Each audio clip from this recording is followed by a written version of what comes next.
Amén. Hace 8 días pusimos por nombre del sermón sin prisa pero sin pausa. ¿Recuerdan? Y hoy vamos a hacer lo mismo, sin prisa pero sin pausa. El versículo donde estaba perdido hace una semana es 2 de Corintios 1:20. Amén. Quiero que lo mire, porque dijimos que no porque termina un año técnicamente las palabras de Dios se rompen, no. Dice que todas las promesas que ha hecho Dios, ¿qué? Son sí en Cristo. Así que por medio de Cristo respondemos ¿qué? Amén, para la gloria de Dios. Esa es la palabra en donde teníamos que haber empezado hace 8 días. Ahora mira, todas las promesas que han dicho, que ha hecho Dios son sí en Cristo. Estábamos escuchando a Sol Adriana, las promesas que él le dijo, cuando le dijo, abandónese en mí, ¿cierto? Yo voy a ser su esposo, yo voy a ser el padre de su hijo. Era una promesa en Cristo. Y como es en Cristo, amén, nosotros respondemos que, amén, amén es, así es. Tienes que entender también que Cristo también es el gran amén. Entiéndelo. Cristo también, uno de las características de su nombre es el gran amén. O sea, así es. Amén. Cuando Dios te da una palabra, tú tienes que creer que así es, que se va a suceder. Tienes que caminar en pos de esa palabra. Entonces nosotros ya hemos estructurado lo suficiente la enseñanza para que tú puedas entender que las promesas de Dios son ¿qué? Si en Cristo, lo vimos hace 8 días con los testimonios, lo vimos hoy, y por medio de Cristo respondemos ¿qué? Amén. Y ahí fallamos todos, ¿o no? A rato sí, si el Señor quiere, un tiempo confesamos sí, otro tiempo quién sabe, otro tiempo tal vez. Ahora bien, vamos a la palabra de este año. Durante todo el año usted va a estar escuchando y en 8 días ya o 15 tendremos el banner y con motivo a la palabra, pero Hechos 2:17, amén, es la palabra de este año. Estos son los últimos días, no se engañen, no se engañen. Sucederá que en los últimos días, dice Dios, derramaré mi espíritu sobre todo el género humano. Amén. ¿Espíritu qué? En mayúscula. ¿Está hablando de quién? Del Espíritu Santo. Es una profecía de Joel, 500 años antes, y ya voy a explicar todo esto.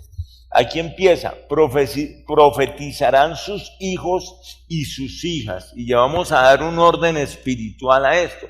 Esta no es la iglesia del secretico o el mira, ¿no? Que se mete usted y le profetiza.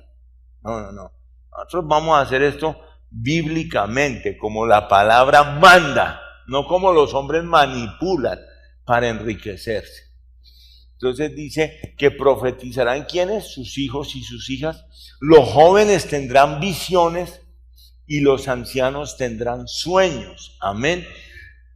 Ese es nuestro pasaje para este año.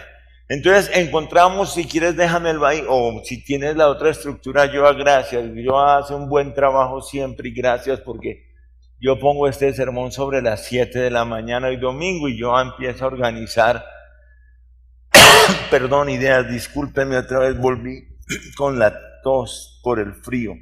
Primero, el primer aspecto es el derramamiento del Espíritu Santo sobre toda carne. Ahora, cuando hablamos de toda carne, es todo el que confiese que Jesucristo es el Señor, amén. Sobre toda carne que ha puesto a Jesús como Señor, amén, a Jesucristo, porque entiéndame que el camino para llegar al Espíritu Santo es a través de Cristo. Cuando aceptamos a Cristo Jesús, somos sellados con su Espíritu Santo. Entonces dice que derramaré ¿qué? Mi espíritu sobre todo el género humano. Es la primera característica. Segundo, hijos e hijas profetizarán, ya lo miraremos. Y alguien me hizo una pregunta, un joven, hace 2 o 3 domingos. Aquí está la respuesta más expedita, pues más explícita. Tercero, los jóvenes verán visiones, ya lo miraremos. Y los ancianos soñando sueños. parecería redundante, soñando sueños, ¿cierto? Como cuando la gente dice, me soñé. No, yo soñé, porque me soñé. Pero esta tiene una razón de ser, soñando sueños. Amén. Está diciendo que son sueños espirituales, que son sueños que vienen de parte del Señor.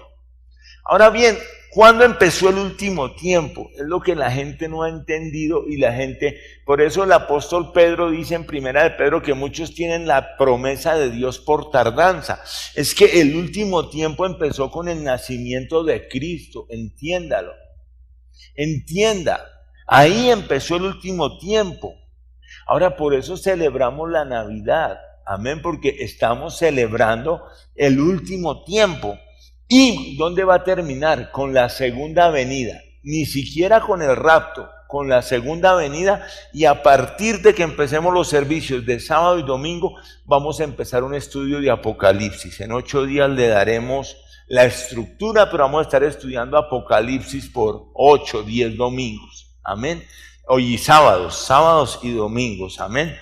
Así que no se vaya a perder el estudio, amén, amén.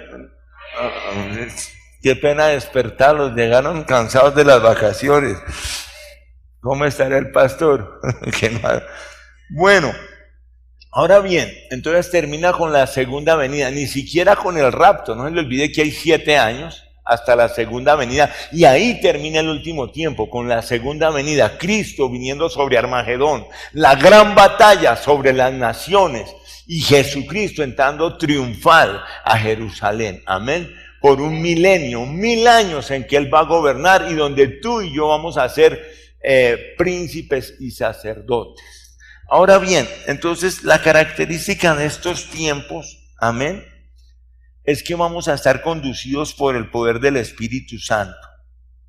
Pero entienda una cosa, van a haber tiempos de juicio contra la humanidad. Los juicios del Señor han llegado.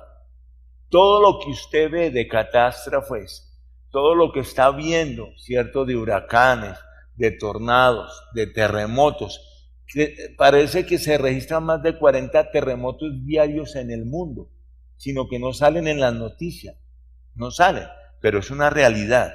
Todos esos tiempos son juicio contra la humanidad y su pecado. Así como el sol sale para buenos y para malos, el juicio también puede ser para buenos y para malos. Amén. O sea, unos con otros van cayendo.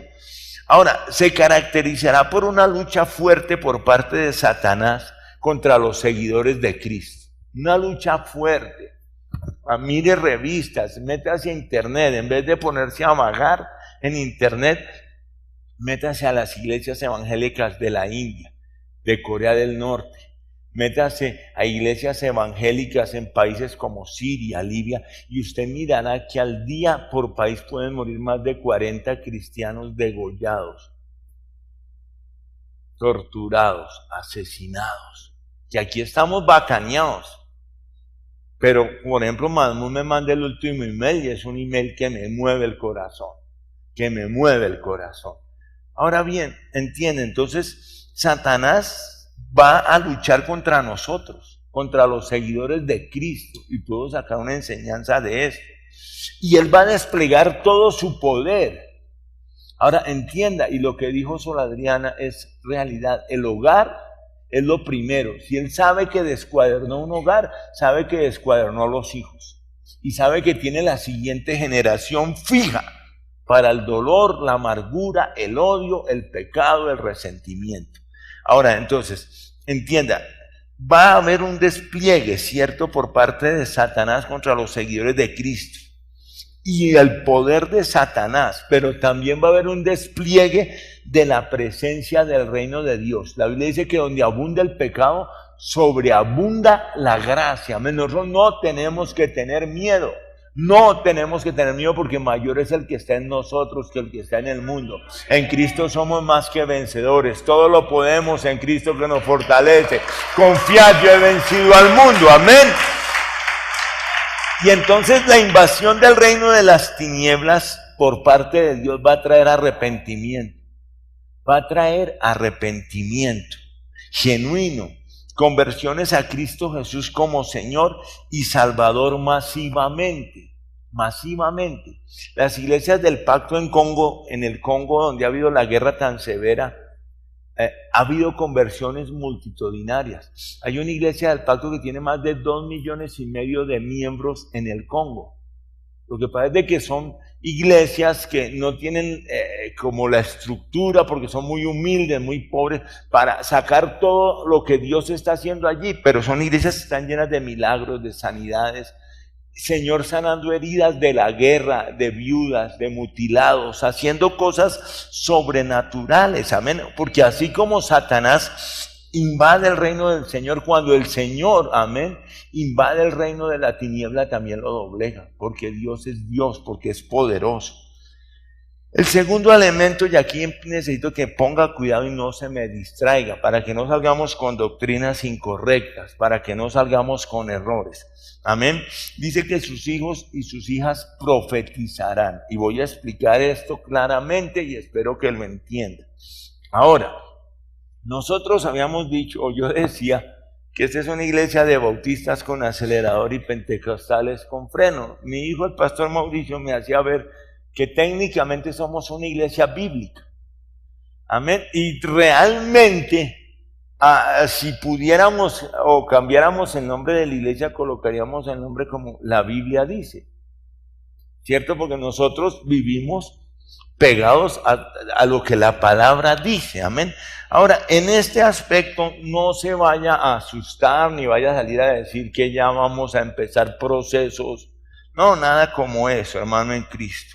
La connotación, entiéndame, que de usar la palabra profecía en Hechos 2:17 tiene que ver con el ministerio profético y el don profético, entiendan. La iglesia fundamental no entiende eso. Lo que ustedes escuchan en la BBN, ellos nunca han entendido que hay un ministerio profético y un don profético, que son cosas distintas. Y ya la voy a explicar, amén. Ahora bien, el ministerio profético, ministerio, es el uso de la predicación de la palabra, ¿cierto? Es cuando se proclama, óyeme bien, la palabra y se interpreta la palabra de Dios. Se proclama la palabra de Dios, se interpreta la palabra de Dios con el objeto de que el Espíritu Santo convenza de pecado, justicia y juicio. Ese es el objeto del ministerio profético. En esencia, el ministerio profético es la prédica de la palabra. ¿Correcto? Esto que está pasando en este momento técnicamente es un ministerio profético, que es que predicar la palabra para que el Espíritu Santo convenza de pecado, de justicia y de juicio. Ahora, entiéndeme que cuando tú tienes un predicador sano, óyeme bien, en el púlpito, ese predicador te va a animar, te va a edificar y te va a consolar. Vea 1 Corintios 14:3. En cambio, el que profetiza y está hablando, óyeme bien, del ministerio profético, mira el contexto. Parece que me puse a mirar todo eso y si me pongo a explicar ahí, mejor dicho, se nos va aquí un mes. Pero entiende, el que profetiza habla ¿qué? ¿A quién? A los demás. ¿Para qué? Para edificarlos, óyeme bien, para animarlos y para consolarlos. Entonces, un predicador sano y donde está la presencia del Espíritu Santo, ¿cierto? Debería ¿qué? Convencerme de pecado, de justicia y de juicio. Y el predicador, eso es lo que está haciendo el Espíritu Santo en mí, pero el predicador a través del Espíritu Santo, ¿qué está buscando? Edificar, animar y consolar. Ahí no están los sermones de condenación, entiéndalo, porque usted y su pecado, y los ve uno y la gente allá, atrás en la silla. No, un predicador sano, ¿qué hace? Edifica, anima y consuela. Amén. Y ese es el ejercicio ¿de qué? Del ministerio profético. Ve a Efesios 4:11. Mira, ¿Quién? Está hablando de Cristo. Entiende que el ministerio, como ministerio lo entrega Cristo, el ministerio. Entonces dice, él mismo hablando de Cristo constituyó a unos ¿qué? Apóstoles, a otros ¿qué? Profetas, a otros ¿qué? Evangelistas, a otros pastores y maestros. Entonces estamos hablando de ¿qué? De un ministerio ¿qué? Profético, que tiene que edificar, animar, consolar, ¿cierto? Y Cristo mismo fue el que nos dio ese don. ¿Entiende? Ahora, entiéndeme una cosa. Usualmente estos ministerios pueden entrelazarse unos con otros. Pero mira que, ¿entiende? Van la profeta, ¿cierto? Va el apóstol, que es el que abre congregaciones, las funda y se va, las planta y se va, ¿cierto? Va el profeta, que es el que hace este tipo de enseñanza con revelación de la palabra de Dios. Va el evangelista, que es el que va respaldado por señales. Y está el pastor y maestro. Vea que pone pastor y maestro. El pastor debería ser maestro, el pastor debería poder enseñar la palabra. Pero ese es un elemento también donde, realmente un pastor sano, íntegro tiene pastor, maestro y profecía. Porque la profecía también es para interpretar la palabra, amén, para discernirla, para explicarla. Dicho eso, entonces, estamos hablando de los hijos y las hijas que profetizarán. Luego, en este contexto, podríamos decir que nuestros muchachos van a empezar ¿a qué? A predicar la palabra con autoridad, con denuedo. Es lo que ellos hacen y han hecho por años, de ir al Parque de Lourdes, de ir al Parque Santander, de tomar toda la avenida Caracas el martes con la guadepanela, el pan, e irse predicando la palabra del Señor a prostitutas, homosexuales. Eso es un ministerio profético. Amén. Y gloria al Señor por nuestros jóvenes, y démosle un aplauso a todos aquellos que han hecho esa labor, hermano, en Cristo. Gloria al Señor. Ahora viene lo que es el don profético. Amén. El ministerio profético, ¿quién lo dio? Cristo. Para la iglesia, y lo dio en 5 ramos, ¿sí o no? Ya lo leímos. Ahora viene el don profético, que consiste en revelar por medio del Espíritu Santo circunstancias ocultas, óyeme bien, del pasado, verdades bíblicas o vivencias de una persona o una congregación. Entonces, cuando tú estás hablando del don profético, tú tienes que entender que el don profético tiene 2 grandes brazos. El primero, que es palabra de ciencia o de conocimiento. Amén.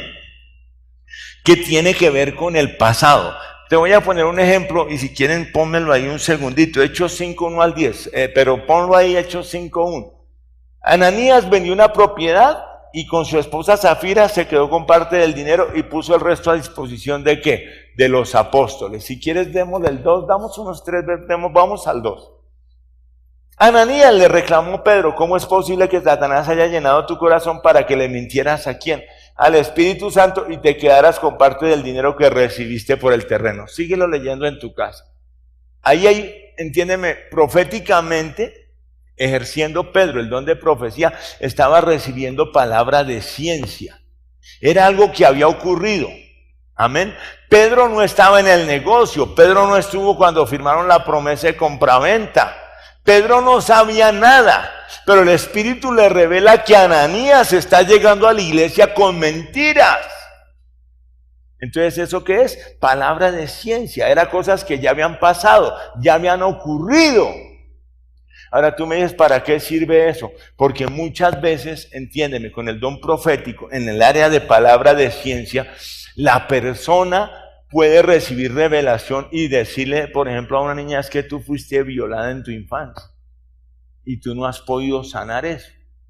O tú fuiste abandonada. O el Espíritu puede revelar cosas, amén, que han pasado, que tienen marcada la vida. Tu papá hizo un pacto contigo, tu mamá te entregó a lo que sea, ¿me entiendes? Y ese don profético, que tiene un brazo que se llama palabra de ciencia y que es al pasado, amén, hace que la persona pueda recibir restauración, sanidad sobre lugares, cosas que han pasado, sobre sitios, en fin, son cosas que de otra manera nadie las sabría, pero el Espíritu Santo las pone en la persona que está ejerciendo ese don profético, amén. Ahora, también tiene que ver con ocurrencia al futuro. Es palabra de sabiduría. Déjame leerte Hechos 21, 9 al 11. Si quieres leemos un poquito más. Está hablando de Felipe, que era uno de los 4 que servían las mesas y tenía 4 hijas solteras que profetizaban. Está hablando ¿de qué? Del don profético, no del ministerio profético. El 10, por favor, ve. Llegábamos allí varios días cuando bajó de Judea un profeta llamado ¿qué? Ágabo, 11. Este vino a vernos y tomando el cinturón de Pablo, se ató con él de pies y manos y dijo, vea, así dice el Espíritu Santo. Estaba ¿qué? Profetizando. ¿Palabra de qué? De sabiduría, a futuro. De esta manera atarán los judíos Jerusalén. ¿Por qué lloran? Me parten el alma, respondió Pablo. Por el nombre del Señor Jesús estoy dispuesto no solo a ser atado, sino también a morir en Jerusalén. Como no se dejaba convencer, desistimos exclamando, que se haga ¿qué? La voluntad del Señor. Ahora entiéndeme, muchas veces el Espíritu Santo nos da instrucción, pero nosotros no queremos escucharla. Pablo dijo, no me interesa. ¿Me entiende? El Espíritu Santo, tú no eres un títere. Dios no hace títeres. El Espíritu Santo le estaba recomendando a Pablo, ¿cierto? Que si le iba a pasar eso. Y él dijo, yo quiero asumir eso. Amén. Entonces estamos hablando del don profético, ¿en qué? Palabra de sabiduría a futuro. Y tú ves que él llega a Jerusalén, todos caen sobre Pablo. ¿Por qué cayeron sobre Pablo? Pues porque él era miembro del Sanedrín y ahora se estaba hecho un evangélico. Entonces, había que matarlo porque él está ahora en la competencia. Hay que judicializarlo, hay que procesarlo y hay que llevarlo a la cárcel. Entienda. Ahora el Señor le estaba advirtiendo y Pablo dijo, yo lo asumo. Es el tema del pastor Masmud, ¿cierto? Él sabe que en cualquier momento, los que escuchamos las palabras finales de él acá, él dijo, sé que no verán más mi rostro. Él sabe que va hacia la muerte, pero él ha decidido que quiere servir al Señor, vivir para el Señor y morir para el Señor. Amén. Entonces, cuando hay una convicción de esas en el corazón, no importa lo que el Señor te diga. Ahora, cuando también alguien está en terquedad, así le dé una instrucción, usted no tiene nada que hacer. Amén. Ahora bien, sigamos. Esa palabra de sabiduría, entiéndeme, al empacar la profecía en una sola bolsa, los dos brazos, ¿cierto? Palabra de sabiduría y palabra de conocimiento, lo que el Señor está buscando es traer sanidad, traer guía, traer instrucción al cuerpo de Cristo. Y es dado por el Espíritu Santo. Entiéndeme, el ministerio profético lo da ¿quién? Cristo. El don profético, ¿quién lo da? El Espíritu Santo. Es distinto. Se lo da al creyente para edificar el cuerpo de Cristo. Vea 1 Corintios 12, 7 al 10. 1 Corintios 12, 7 al 10. Mira lo que dice. A cada uno se le da una manifestación especial del Espíritu. ¿Para qué? Para el bien de los demás. Amén. Ahí ya volvió, gracias a Dios. ¿Para el bien de qué? De los demás. A unos Dios les da por el Espíritu ¿qué? Palabra de sabiduría, que fue lo que estuvimos hablando. A otros por el mismo Espíritu ¿qué? Palabra de conocimiento. A otros ¿qué? Fe por medio del mismo Espíritu. Vea que ya no está hablando de Cristo, de Él. Entonces, el ministerio profético lo da ¿quién? Cristo. El don profético, ¿quién lo da? El Espíritu Santo. Y el objeto es ¿qué? Edificar al cuerpo de Cristo. A otros por el mismo Espíritu, dones para sanar enfermos. A otros poderes milagrosos. Entiéndame, milagroso tiene que ver para que sucedan cosas que no sucederían. Poder orar para que pare la lluvia, por ejemplo. Poder hacer cosas, un milagro, algo que no tiene que ver con sanidades, porque después lo explica. A otros profecía. A otros ¿qué? Discernir espíritus. A otros hablar en diversas lenguas. A otros ¿qué? Interpretar lenguas. Todo lo hace un mismo y único espíritu, quien reparte a cada uno según lo que él determina. ¿Le queda claro el concepto? Ministerio profético es para la iglesia. El don profético para el individuo. El ministerio profético lo da Cristo. El don profético lo da ¿quién? El Espíritu Santo. Amén. ¿Y es para qué? Para beneficiar, para ayudar, para llevar adelante a otro. Ahora, si usted, y ya lo miraremos, yo creo que vamos a ver hasta dónde llegamos hoy. Ahora bien, entonces dicho eso, cuando hablamos que nuestros hijos y nuestras hijas profetizarán, pueden tomar cualquiera de los dos conforme a lo que Dios les dé, o pueden tener los dos. Amén. Pueden tener un ministerio, pueden tener un don, o pueden tener don y ministerio. Amén. Amén. Vamos, oye, están confundidos, están como confusos. Bueno, ahora bien. Entonces, el don profético, cuando es dado a la congregación, usualmente es ejercitado mediante el don de lenguas. Cuando es dado en una congregación, usualmente es dado por el don de lenguas, ¿se entiende? Por eso lo que hacen ellos, de que alguien se te para al lado y empieza a profetizarte, eso no es bíblico. Porque si es en la congregación, usualmente, entiende, va a haber ser dado por el don de lenguas y tiene que haber quien interprete las lenguas. Y tiene que haber otro miembro de la congregación que diga, ¿eso es de Dios o no es de Dios? Si no están esos tres elementos, la Biblia dice que no se debería orar en lenguas en la congregación. ¿Listo? Ahora mira 1 Corintios 14, 29. Y mira todo el 14, ahí explica todo eso claramente, pero 14, 29. En cuanto a los profetas, vea, porque está hablando de qué, está hablando del don de profecía. Que hablen 2 o 3 y que los demás ¿qué? Examinen con cuidado lo dicho. Entiende que esto es muy importante. Entiende. Es el único don que tiene que serse sometido a juicio. Es que una hermana me profetizó, es que me profetizaron. Sométalo a juicio. Dígale, gracias hermana por la palabra, esperemos a que Dios me la confirme a través de alguien más y de su palabra. Ahora, miren lo que pasó que día, y ahorita lo vamos a mirar al final. Hace 2 o 3 cultos Sergio no estaba. Y Angélica da una palabra a la congregación. Ellos no se vieron, no se han hablado, pues, de ese tema. Y hace 8 días, miren la palabra de Sergio acá.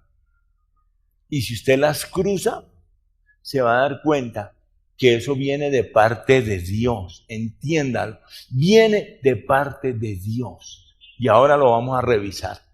Ahora, ¿a qué me refiero? Yo solo he estado en una iglesia en donde he visto formalmente usar el don de profecía en el orden que tiene que ser hecho. Estábamos empezando el ministerio. Estoy hablando del año 95, 96, mi hijo era un niño pequeño, en fin. Llegamos a una iglesia en Noruega. Yo me paro a predicar. Y en esa iglesia, mi esposa ya había viajado, yo ya estoy solo ahí con el pastor Berber. Y estoy ahí predicando cuando una hermana de la congregación pide la palabra y empieza a orar en lengua. Yo evidentemente entendía que no era noruego. Yo entendía que estaba hablando en lengua. Otra persona en la congregación alzó la mano y dijo, yo tengo la interpretación. Y empezó a interpretar. Lo primero que me dijo era que estuviera tranquilo por el viaje de mi esposa Mi esposo iba solo con Mauricio, tenía que ir a Londres y a España. Ellos dos solos, entonces me da la palabra ella sin saber, que no me preocupara, que mi esposa y mi hijo en su viaje iban a estar bien. Y lo siguiente que me dice es que al llegar a Colombia, el Señor me iba a dar un nuevo ministerio, que no tuviera temor, que lo recibiera porque venía de parte de Dios. La hermana se sienta y una persona ya dice, eso es de parte de Dios. Efectivamente, mi esposa surte el viaje sin ningún inconveniente, pero lo más lindo es que al llegar a Colombia, el Señor nos da un nuevo ministerio, que fue el colegio. El pastor Darío Silva nos llama y nos dice que quiere entregarnos la primera casa lote y el primer casa prefabricada. Y ahí empieza ese ministerio. El Señor me lo había dicho en una iglesia mientras yo predicaba, ¿cierto? Una hermana da la palabra, una hermana interpreta y una hermana confirma. Eso es lo bíblico, en orden, sin griterías. No, todo en orden sucedió y todo lo que se hizo pasó. Y el colegio ha sido de bendición y el colegio ha surgido y el colegio se ha levantado como el ave fénix, porque Dios es fiel y el Señor te promete algo y si viene de parte de Él, se va a suceder, hermano, en Cristo. Listo, entonces, amén. Era una guardería muy pequeña. Ahora, usted mira las primeras fotos de ese colegio y ese día llovió terriblemente. Estábamos todos encharcados, emparamados. Y la historia es muy grande, pero finalmente viene un hombre de Hong Kong, visita eso del Pacto, porque el Pacto tiene un colegio muy grande en Hong Kong, y él pone un cheque que llega a mi casa 2 meses después o 3. Y con ese cheque lo único que yo hago es echar fundamentos al edificio. Y todo el mundo me dijo, usted está loco. Le dije, no, porque aquí va a haber un edificio. Yo enterré toda esa plata en fundamentos. Y hoy día hay un edificio, amén, porque todo es en el tiempo de Dios y en la promesa del Señor, hermano, en Cristo. Listo, entonces cerramos esa parte, ¿listo? Entonces los hijos y las hijas que van a profetizar, ¿en dónde? En los 2 órdenes. Y yo creo que los jueves podemos empezar estudiando todos estos dones más a fondo, amén. Si usted quiere venga el jueves, lo invito, y si no, no me pregunte a la salida. Tercero, los jóvenes verán visiones. Tiene usted que entender que son visiones espirituales. Son visiones guiadas por el Espíritu Santo. Entienda que una visión se sucede mientras la persona está despierta. Usted está mirando normalmente y ya le voy a dar el fundamento bíblico. Cuando usted empieza a ver suceder las cosas mientras tiene los ojos abiertos. Está despierta y lo que busca es traer instrucción y guianza para el reino de los cielos, para que el reino de los cielos avance, para que el reino de las tinieblas ceda. Y vea un ejemplo, y de pronto lo leemos rápidamente en Hechos 10, 1 al 18, pero podemos leer 2 pedacitos. Pero hay más ejemplos en la Biblia. Pero en Hechos 10... mire una cosa interesante.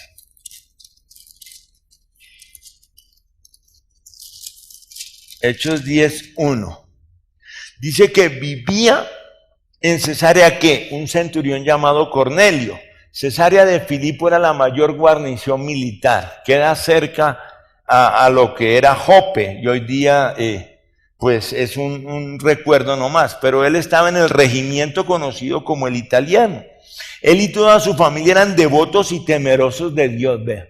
Él no iba a la iglesia judía, él no iba a la iglesia de Pedro, pero era ¿qué? Devoto y temeroso de Dios. Realizaban muchas obras de beneficencia para el pueblo de Israel. A pesar de que no era israelita, bendecía ¿a quién? A los israelitas. Aquí el pastor Mauricio nos explicó hace 2 o 3 semanas eso. Esa es la verdadera religión. Amar al prójimo, servir al débil. Y oraba a Dios constantemente. Un día como a las 3 de la tarde tuvo una visión. Vea, vio claramente a un ángel de Dios que se le acercaba y le decía a Cornelio, ¿qué quiere, Señor? Le preguntó Cornelio, mirándole fijamente y con mucho miedo. Dios ha recibido ¿qué? Tus oraciones y tus obras de beneficencia como una ofrenda, le contestó el ángel y le da instrucción. Perdón. Ahora bien, mira, Eso está sucediendo por allá a 20 kilómetros o 25. Vea el 9. Al día siguiente, mientras ellos iban de camino y se acercaban a la ciudad, Pedro subió a la azotea a orar. Era casi el mediodía. Tuvo hambre y quiso algo de comer. Mientras se lo preparaban, le sobrevino un éxtasis. Él estaba en Jope. Vio el cielo abierto, algo parecido a una gran sábana que suspendida por 4 puntos descendía hacia la tierra. En ella había toda clase de cuadrúpedos, como también reptiles y aves. Levántate, Pedro, mate y come, le dijo la voz. De ninguna manera, Señor, replicó Pedro, jamás he comido nada impuro o inmundo. Por segunda vez le insistió la voz, lo que Dios ha purificado tú no lo llames impuro. Esto sucedió 3 veces y enseguida la sábana fue recogida al sueño. Pedro no atinaba a explicarse cómo podría ser el significado de qué, de la visión. Y mientras tanto, los hombres enviados por Cornelio, que estaban preguntando por la casa de Simón, se presentaron a la puerta. Entiéndeme, Dios estaba trabajando con Cornelio, ¿cierto? En Cesarea de Filipo, y estaba trabajando con Pedro, ¿en dónde? En Jope, a 20, 25 kilómetros, no sé si es más. Ambos estaban teniendo, ¿qué? Visiones. Bueno, de pronto del hambrerón que tenía Pedro tuvo la visión. No. Él está ahí sentado en la terraza, es un lugar hermoso. Ahí se ve el mar Mediterráneo, es hermoso, absolutamente hermoso, donde queda Jope. Y ahí él tiene la visión de que comiera de todo, refiriéndose al Señor a que iban a llegar los gentiles, a que tenía que también compartir con él. Pero vea que el centurión estaba al otro lado, no era judío, pero oraba de corazón, amén, pero vivía una vida piadosa, pero bendecía, y Dios se le reveló también mediante ¿qué? Una visión, y les da ¿qué? Instrucción. Amén. Entonces entiéndeme, cuando la Biblia está diciendo que los jóvenes van a tener visiones, son visiones con el objeto de extender el reino de Dios. Son visiones con el objeto de adquirir, entiéndeme, instrucción, guía. ¿Para qué? Para extender el reino de Dios. Pueden ser métodos en el computador, pueden ser métodos en música celestial, pueden ser métodos de evangelización. El método Dios se lo va a dar, jóvenes. Dios les va a dar instrucción y ustedes van a poder ver la instrucción de Dios y no copiar las cosas del mundo, sino hacer cosas que Dios les revela directamente para glorificar el nombre de nuestro Señor Jesucristo.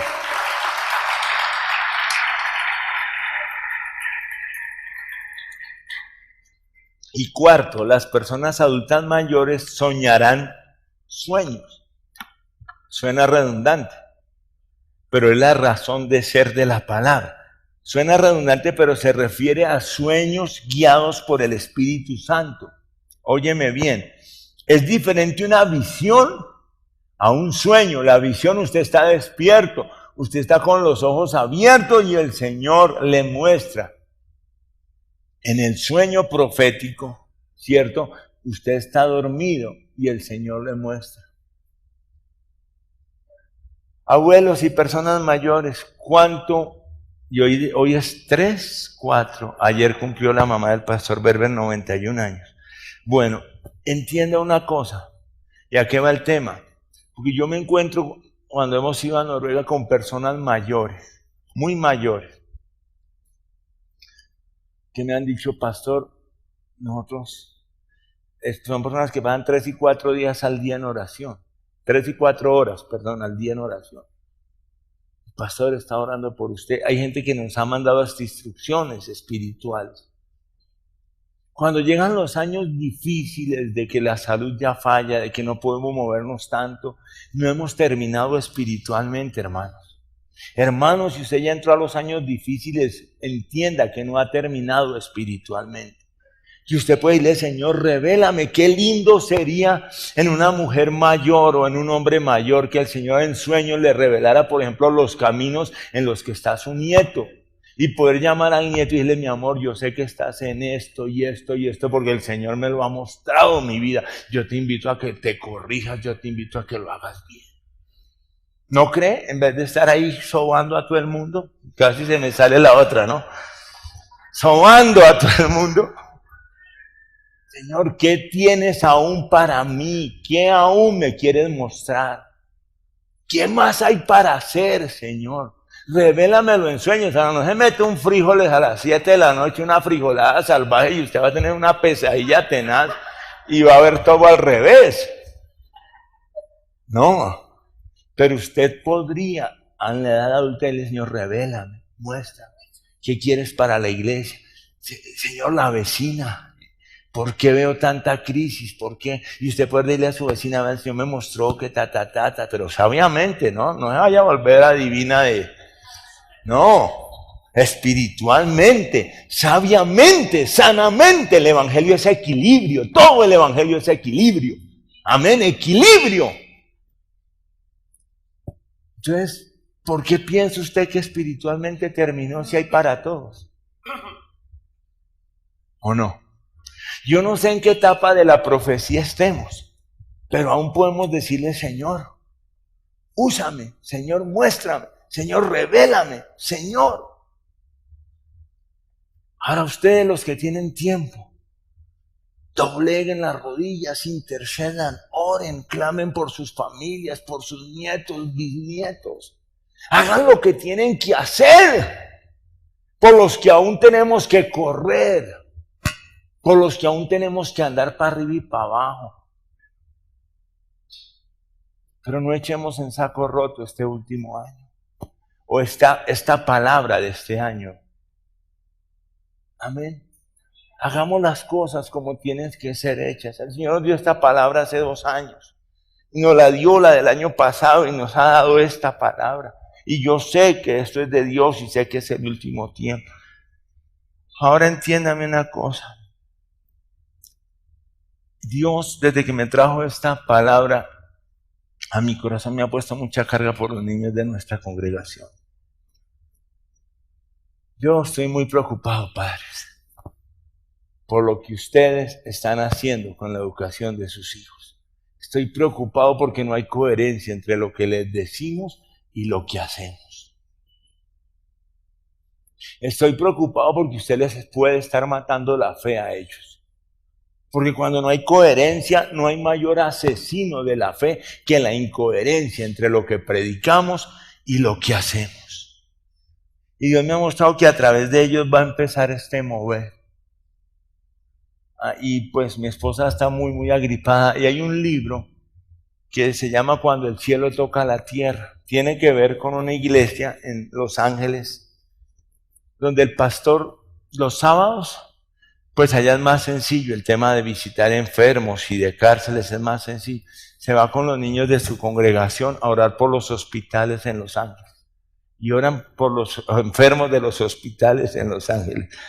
Y entonces ahí cuentan la cantidad de milagros y de sanidades que se suceden en las manos de esos niños.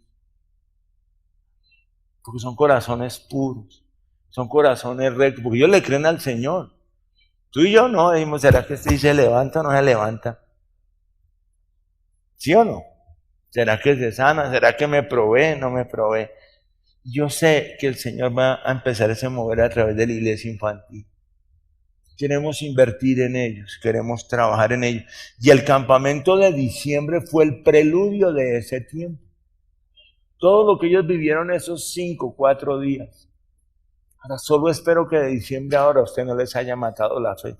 Solo espero que el 24 haya sido coherente, que el 31 haya sido coherente. Que usted haya sido coherente con lo que está predicando en su casa. Vea Marcos 9:37. El que recibe en mi nombre a uno de estos niños me recibe a mí. Y el que me recibe a mí, no me recibe a mí, sino al que me envió. Los niños son muy importantes. Yo anhelo que pronto sea el día en que esta casa pueda construir un lugar sano, hermoso, para que nuestros niños tengan un lugar donde ellos vivan enamorados. Es mi oración, que Dios me provea. Ahora mira Mateo 21:16. Mateo 21:16, que tiene que ver con el Salmo 8:2. Recuerda que Jesús llega al templo y empieza a patear las mesas de los cambistas, a arrojar todo, ¿cierto? Y los niños empezaron a alabar al Señor Jesucristo, viéndolo bravo y diciendo, este sí tiene carácter, este sí no se les arruga a esos judíos. Y entonces, oye lo que están diciendo, protestaron, estaban alabando a Jesús, estaban diciendo Hosana al hijo de David, le estaban diciendo Mesías. Claro que sí, respondió Jesús. ¿No han leído nunca? En los labios de los pequeños y de los niños de pecho has puesto la perfecta alabanza. ¿De qué estaba mencionando el Señor? Estaba mencionando el Salmo 8.2. No Salmo 8, sino Salmo 8.2. Y entiéndelo, estaba usando esa palabra. De la boca de los niños y de los que mamas has puesto la perfecta alabanza. Ese mover espiritual del que les estoy hablando va a empezar ¿en dónde? En los niños. Si usted empieza a vivir cosas espirituales, déjenmelas ver, discernámoslas espiritualmente. Miremoslas, pero no sea ajeno a lo que usted empiece a vivir a partir de ahora. No sea ajeno, no eche en saco roto lo de los niños, no eche en saco roto. Y termino con dos cosas, regáleme 5 minutos que es importante. Lucas 4, 18, 19. Si usted no sabe, yo estaba en mi oficina de abogado. Un día ya ni era abogado, ni ayudaba a los adictos, ni hacía nada bien. Y me puse a orar, carrera octava 1621, cuarto piso. Y orando, abrí la palabra y el Señor me dio este versículo, que es el versículo de este ministerio. Es el Espíritu del Señor está sobre mí, porque me ha ungido para anunciar buenas nuevas a los pobres. Después, me ha enviado para proclamar libertad a los presos. Desde ahí empieza el ministerio carcelario, a dar vista a los ciegos espirituales y físicos, para poner libertad ¿a quién? En libertad a los oprimidos. Siguiente, 19. Para proclamar ¿qué? El año del favor del Señor. Devuélvase un momento, Jonathan, por favor, ya la vamos al Señor. Paremos.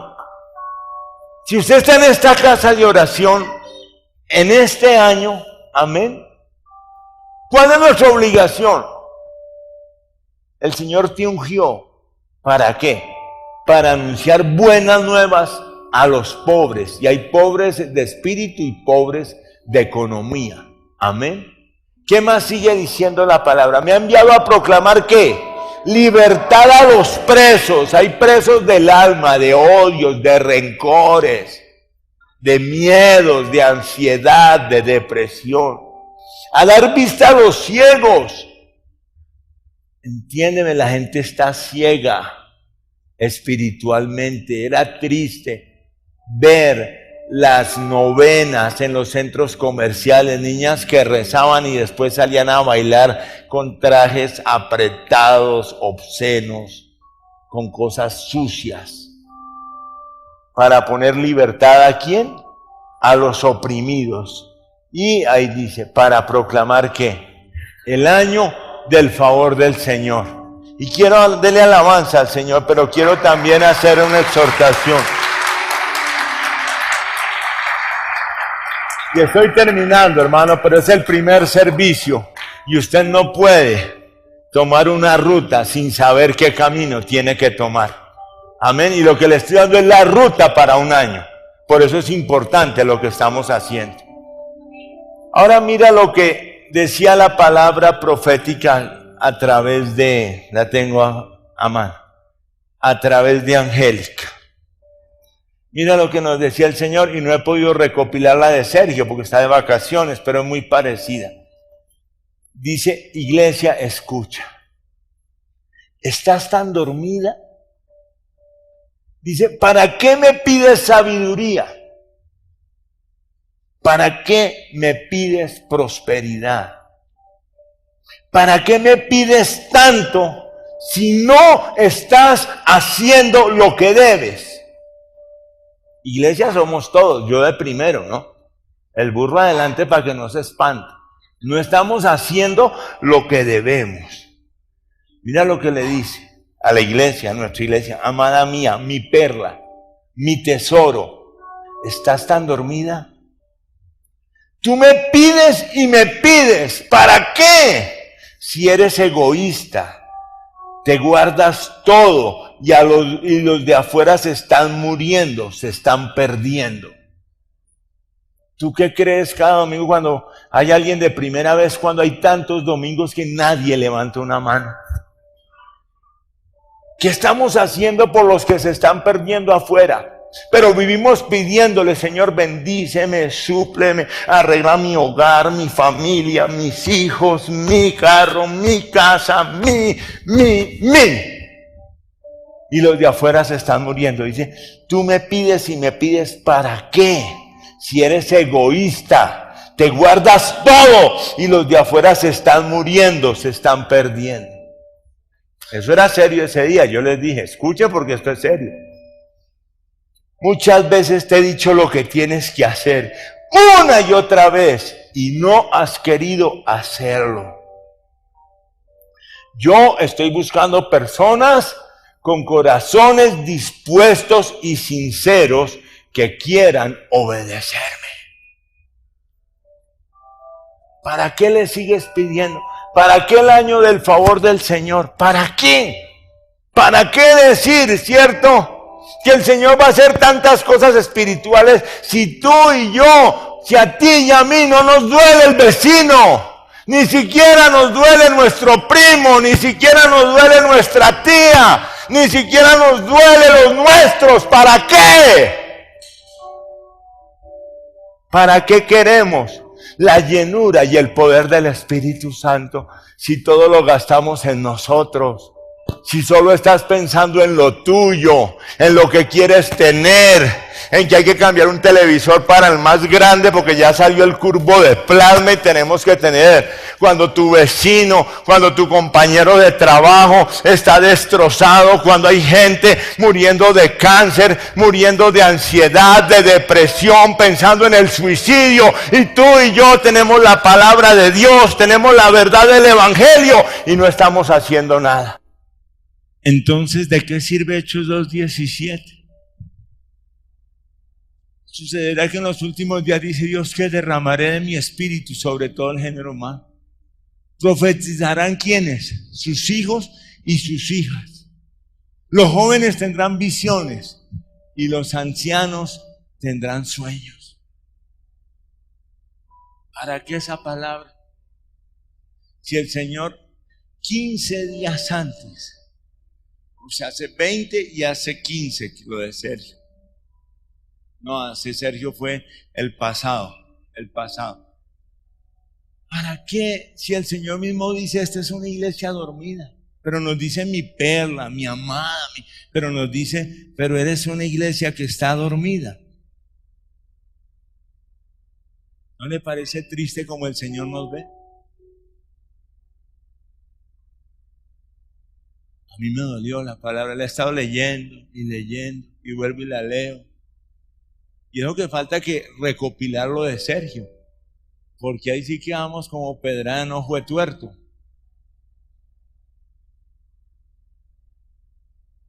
Hermano en Cristo, ¿para qué? El Señor nos ha dado tantas cosas, el Señor nos ha dado tantas bendiciones, escuchamos domingo tras domingo su fidelidad, su amor, todo, pero ¿para qué? ¿Para qué si ni siquiera eres capaz de cuidar un hogar? ¿Para qué si ni siquiera eres capaz de cuidar unos hijos? ¿Para qué pedimos más del Señor si Cristo se volvió fue una religión en nuestro corazón? ¿Para qué? Yo te invito a que inclines tu rostro y cierres tus ojos. Primero que todo esto que hemos leído no tiene ningún fundamento si tú no aceptas a Cristo como Señor y Salvador. Si nunca le has entregado tu vida a Cristo y hoy quieres entregarle tu vida a Cristo, yo te invito a que salgas de tu silla, vengas aquí adelante y aceptes a Jesucristo como tu Señor y Salvador. Alguien así, alguien que diría: yo quiero entregarle mi vida al Señor Jesucristo. Hoy quiero entregarle mi vida. Yo quiero todas esas promesas. Yo quiero todo eso que usted ha estado predicando, pastor. Pero sé que lo primero que tengo que hacer es entregarle mi vida a Cristo. Aceptar a Jesucristo como mi Señor y mi Salvador. Alguien así que diría: yo quiero entregarle mi vida a Cristo. Yo quiero aceptar a Cristo como mi Señor y Salvador. Si algo al final, sigo aquí al final del servicio y pueden buscarme con mucho gusto. Ahora el segundo grupo es la iglesia. Yo creo que hay que hoy pedirle perdón al Señor como iglesia. Yo de primero. Hermanos, porque no hemos estado haciendo lo que tenemos que hacer. Y si tú hoy formalmente te arrepientes de estar viviendo una vida tibia, perezosa, te avergüenzas por la palabra que el Señor nos ha dado como iglesia y te arrepientes de corazón, yo te invito a que salgas de tu silla y vengas aquí adelante, porque tú sabes que no estás haciendo lo que tienes que hacer. Porque tú sabes que no estás compartiendo la palabra. Porque tú sabes que no estás siendo fiel con tus tiempos de oración, con tus tiempos de lectura de la Biblia, con tus tiempos de ayuno. Si tú sabes que tú y yo estamos en esa lista de los que hemos pedido, yo te invito a que ahí hoy de rodillas le digas: Señor, perdóname, perdóname.